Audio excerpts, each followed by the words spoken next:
biệt anh nhé, chắc em phải ra đi, bởi vì em biết trái tim anh đã đổi thay, chẳng còn yêu em, chẳng muốn em bên cạnh anh như lúc đầu.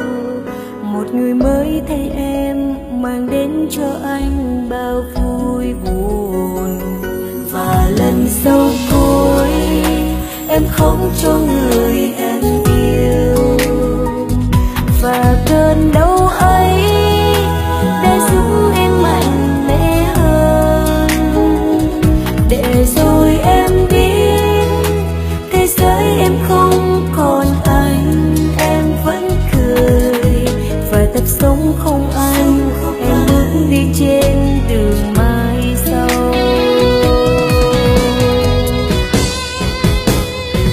Rồi em sẽ nhớ anh lắm, anh có biết không ơi người, nằm ôm ký ức quá khứ, em khóc trong chiều mưa rơi.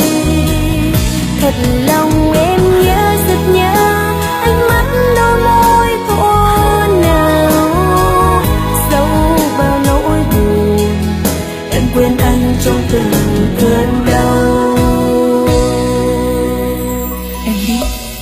Ai trong mỗi chúng ta rồi cũng sẽ xa nhau, có thể chia tay trong tình cảm, và cũng có thể xa nhau theo luật sinh tử của tạo hóa. Nhưng em không cam tâm xa anh khi tuổi đời em còn quá trẻ, và hạnh phúc của anh và em đang rất mặn nồng.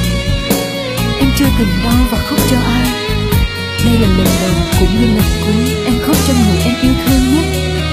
Cảm ơn anh đã cho em một thế giới thật hạnh phúc khi còn bên anh. Em sẽ nhớ anh nhiều lắm. Và lần sau cuối em khóc cho người em yêu, và cơn đau ấy đã giúp em mạnh mẽ hơn, để rồi em biết thế giới em không còn anh, em vẫn cười và tập sống không anh, em bước đi trên đường mai sau.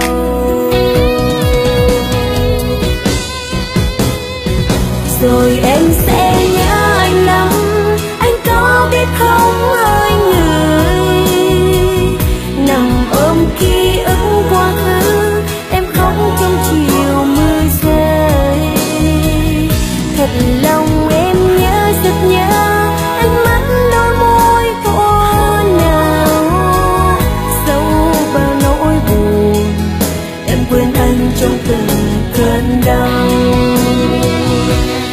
Rồi em sẽ nhớ anh lắm,